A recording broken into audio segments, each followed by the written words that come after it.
बिस्मिल्लाहिर्रहमानिर्रहीम। अस्सलातु वस्सलामु अलैका या सय्यदी या रसूलल्लाह। अस्सलातु वस्सलामु अलैका या सय्यदी या हबीबल्लाह। नाज़रीन, मैं रफ़ीक मुगल, आप देख रहे हैं मेरा फेसबुक और यूट्यूब चैनल। आज पाकिस्तान में एक मिनी बजट पेश किया गया है। मिनी बजट पेश इसलिए किया गया है क्योंकि हमारे मुल्क की हालात इस तरह के हो चुके हैं कि हमारी मईशत संभलने को नहीं आ रही, और आईएमएफ ने इतनी कड़ी शराइत हमारे ऊपर रखी थी कि जिसकी वजह से हमें अपनी आवाम पर महंगाई का एक बोझ डालना पड़ा है।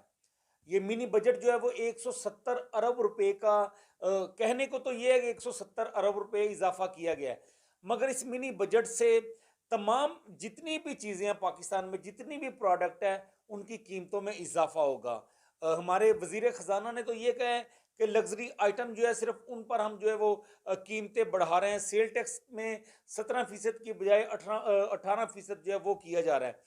मगर हम आपको बताएंगे कि इसके असरात जो हैं वो किस तरह से पूरी आवाम पर पड़ेंगे और कितने मनफी असरात होंगे। गरीब आदमी, मजदूर आदमी जो है वो पहले ही महंगाई की चक्की में पिस रहा है, अब उसकी ज़िंदगी कितनी मुश्किल हो जाएगी। और दूसरा ये कि हम जब भी बात ये सुनते हैं अपने सियासतदानों से कि हमारा मुल्क जो है वो नाजुक नाजुक दौर से गुजर रहा है, हमारी आवाम को जो है वो कुर्बानी देनी पड़ेगी। क्या हर बार अवाम को ही कुर्बानी देनी पड़ेगी? क्या जो अवाम से वोट लेके आते हैं, असम्बलियों में बैठते हैं, हमारे हुक्मरान हैं, जो अवाम के टैक्सों पर पलते हैं, क्या उनको कुर्बानी नहीं देनी चाहिए? हम आज आपको बताएंगे कि वो इस अवाम के टैक्सों के पैसे को किस तरह से बेदरेग इस्तेमाल करते हैं। जितने भी लोग हमारी असम्बलियों में आते हैं, वो बिजनेसमैन है, कोई जागीरदार है, कोई वडेरा है, वो अपनी जेब से भी खर्च कर सकता है, मगर इस अवाम की जेब से किस तरह से खर्च किया जाता है, ये तमाम तफसीलात आपके सामने रखते हैं। तो सबसे पहले बात करते हैं बजट की। बजट जो पेश किया गया है उसमें यह कहा गया कि 170 अरब रुपए के इजाफी टैक्सेस जो हैं वो लगाए जा रहे हैं, जबकि बजट किसी भी मुल्क में जो है वो एक पूरे साल का पेश किया जाता है। जैसे आपका घर चल रहा हो, आप एक हफ्ते का, एक महीने का बजट बनाते हैं कि मेरे घर के इतने अखराजात हैं, फिर उसी हिसाब से आप जो है वो अपने पैसे को इस्तेमाल करते हैं। मगर अफसोस से ये कहना पड़ता है, यहाँ पर बजट ज़रूर बनाया जाता है, जो हजम रखा जाता है उसको नज़रअंदाज कर दिया जाता है। मैं एक छोटी सी मिसाल आपके सामने रखता हूँ, ये अदादो शुमार आपके सामने रखता हूँ, जिसके बाद आपको अंदाज़ा हो जाएगा कि हमारी आवाम के टैक्सों के पैसे को किस तरह से ज़ाती अय्याशियों के ऊपर जो है वो खर्च किया जाता है।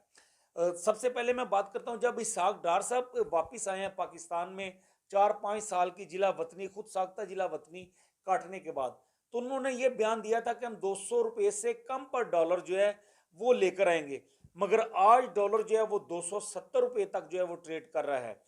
इसके अलावा अदादो शुमार की बात की जाए तो पूरे पाकिस्तान में इस वक्त जो है वो 1,25,000 से जायद सरकारी गाड़ियां जो हैं वो इस्तेमाल हो रही हैं, और उन गाड़ियों में जो फ्यूल इस्तेमाल किया जा रहा है महाना, उसको दरामद करने के लिए पाकिस्तान को 3 करोड़ डॉलर महाना चाहिए।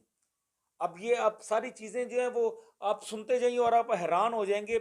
इसके अलावा हमारे अरकान पार्लियामेंट जो हैं उनकी तनख्वाह की मैं बात करूं तो वो 35 अरब 54 करोड़ 70 लाख रुपए उनकी एक माह की तनख्वाह बनती है। अगर जो जो महीने में इजलास किए जाते हैं उनकी मैं टोटल बात करूं तो वो पाकिस्तान के जितने भी अरकान पार्लियामेंट हैं वो 85 अरब रुपए से जायद तजावज़ कर जाते हैं उनके अखराजात। अच्छा, ये जो मैं अदादो शुमार आपको बता रहा हूँ, इसमें वज़ीर आज़म की तनख्वाह शामिल नहीं है, इसमें तमाम वज़राए आला की तनख्वाह शामिल नहीं है, गवर्नर के अखराजात जो हैं वो शामिल नहीं है, सदर मुमलिकत जो है हमारे, उनके अखराजात शामिल नहीं है, वज़ीर आज़म हाउस के अखराजात शामिल नहीं है। ये सिर्फ अरकान पार्लियामेंट की जो तनख्वाह है उसकी मैं बात कर रहा हूँ। इसके अलावा ये जो मैंने आपको 85 अरब की बात बताई, इसमें हाउस रेंट जो है वो शामिल नहीं है, गाड़ियाँ जो वो इस्तेमाल कर रहे हैं वो शामिल नहीं है। अंदाज़ा कर लें ये सिर्फ उनकी तनख्वाह जो है वो 85 अरब रुपए तक पहुंच जाती है। तो क्या इन लोगों को नहीं चाहिए? क्या ये गरीब लोग हैं? क्या ये दिहाड़ीदार हैं जो आके सरकार से गाड़ी मांगते हैं, सरकार से तनख्वाह मांगते हैं? सरकार का कौन सा बिजनेस है? सरकार का ये बिजनेस है कि वो अपनी आवाम से टैक्सेस का पैसा इकट्ठा करते हैं। गरीब आवाम से, उसमें गरीब आवाम है, अमीर लोग हैं, बिजनेसमैन हैं, दिहाड़ीदार हैं, जितने भी हमारे तबकात हैं, उन तमाम से टैक्सेस को इकट्ठा किया जाता है। उसके बाद फिर इन याशियों पर खर्च किया जाता है। गरीब आदमी अगर अपनी कुर्बानी दे सकता है, अपनी जेब की कुर्बानी दे सकता है, तो ये वडेरे जो आगे पार्लियामेंट में बैठे हैं, जो बिजनेसमैन बड़े बड़े बैठे हैं, जो डेवलपर बैठे हैं, जो हाउसिंग कॉलोनीज के मालकान हैं, इसके अलावा ब्यूरोक्रेट्स हैं, ये तमाम लोग जो अच्छे, जिनके बिजनेस बाहर हैं, जिनके बच्चे बाहर पढ़ रहे हैं, उनको कुर्बानी क्यों नहीं देनी चाहिए? जिनके घरों के अखराजात लाखों करोड़ों रुपए में हैं, जिनके मुलाजमीन की इतनी इतनी बड़ी लंबी फहरिस्तें हैं कि आम आदमी गिन नहीं सकता, वो कुर्बानी क्यों नहीं दे रहे? ये कुर्बानी देने का उनका वक्त है। गरीब आवाम पर ही क्यों बोझ डाला जाता है? ये अदादो शुमार सुन के अब आपको हैरानगी हो चुकी होगी। अब एक और चीज मैं आपके सामने रखता हूं।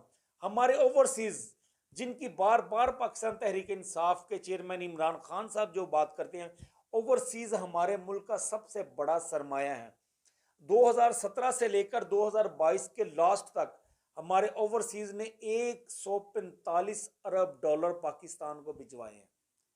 145 अरब डॉलर ओवरसीज ने भिजवाए हैं।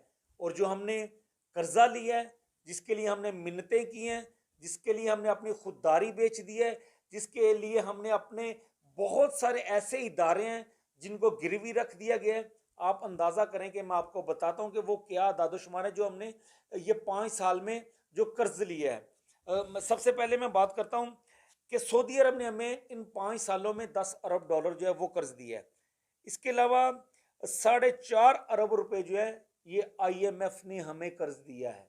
आप अंदाजा करें, जिसके हम तरले मिन्नतें कर रहे हैं। अब 1.5% डॉलर जिसने हमें देना है, जिसके लिए हम पेट्रोल की कीमतें बढ़ा रहे हैं, बिजली की कीमतें बढ़ा रहे हैं, गैस की कीमतें बढ़ा रहे हैं और तमाम अशिया खुर्दोनोश की कीमतें बढ़ा रहे हैं, उसने हमें ये दिया है।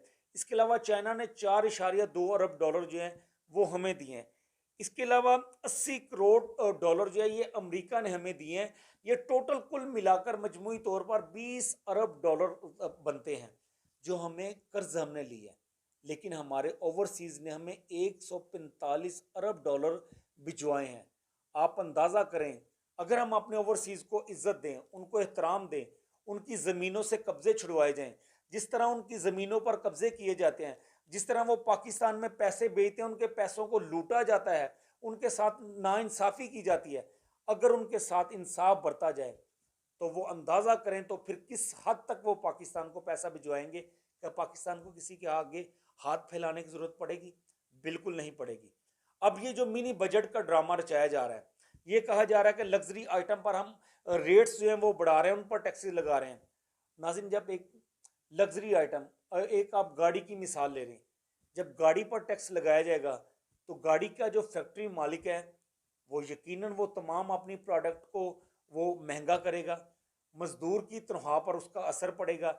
बिजली की कीमत आप बढ़ाएंगे तो डायरेक्टली आम आदमी की ज़िंदगी पर असर पड़ेगा। जब गैस की कीमतें बढ़ाएंगे तो उसकी ज़िंदगी पर असर पड़ेगा।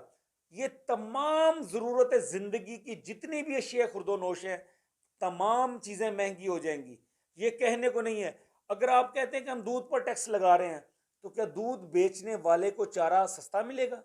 वो चारा बेचने वाला भी रेट्स बढ़ाएगा, क्योंकि जब उसको दूध खरीदना पड़ेगा तो वो महंगा होगा, वो ऑटोमेटिकली अपना चारा महंगा करेगा।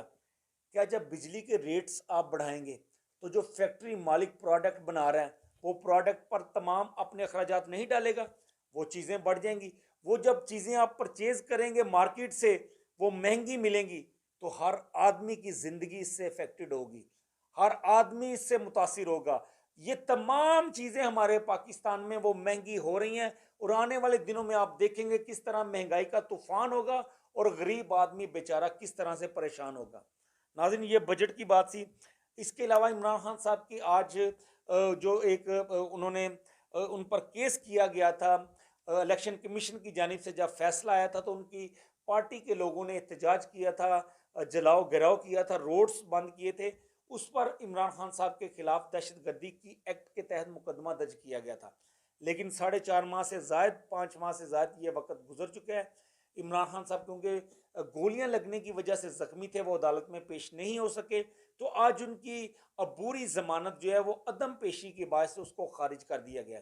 जिसके बाद हुकूमत का बड़े अहम रहनुमाओं का जो है एक इजलास हुआ है और ये फैसला किया गया कि इमरान खान साहब को फौरी तौर पर गिरफ्तार किया जाए। जिसके बाद ये जब ये खबर मीडिया पर वायरल हुई है, उसके बाद पाकिस्तान तहरीक इंसाफ के कारकुन बड़ी तादाद में जो है, बल्कि आप ये कह सकते हैं कि कारकुनों का सुनामी जो है वो उमड़ आया है जमान पार्क के बाहर। वहां पर कारकुनों की बड़ी तादाद मौजूद है और अपने कप्तान का दिफा कर रही हैं कि उनके खिलाफ जो सियासी बुनियाद पर मुकदमा दर्ज किए गए हैं उनको खारिज किया जाए और उनके दिफा के लिए वो बाहर खड़े हैं। अगर वहाँ पर हुकूमत कोई ऐसा इकदाम करती हैं तो हमारा मुल्क जो है वो इसका मुतहम्मिल नहीं हो सकता। इस वक्त हमें होश के नाखून लेने चाहिए और बहुत सोच समझ के हमारी हुकूमत को जो है वो इकदाम उठाने चाहिए। तो नाज़रीन, ये आज की बड़ी अहम डेवलपमेंट थी जो आपके सामने रखनी थी। आप हमारे यूट्यूब चैनल रफ़ीक मुगल ऑफिशियल को सब्सक्राइब ज़रूर करें और नेक्स्ट स्टोरी के साथ दोबारा आपकी खिदमत में हाजिर होंगे। तब तक के लिए मुझे इजाज़त दीजिए। खुदा हाफिज़।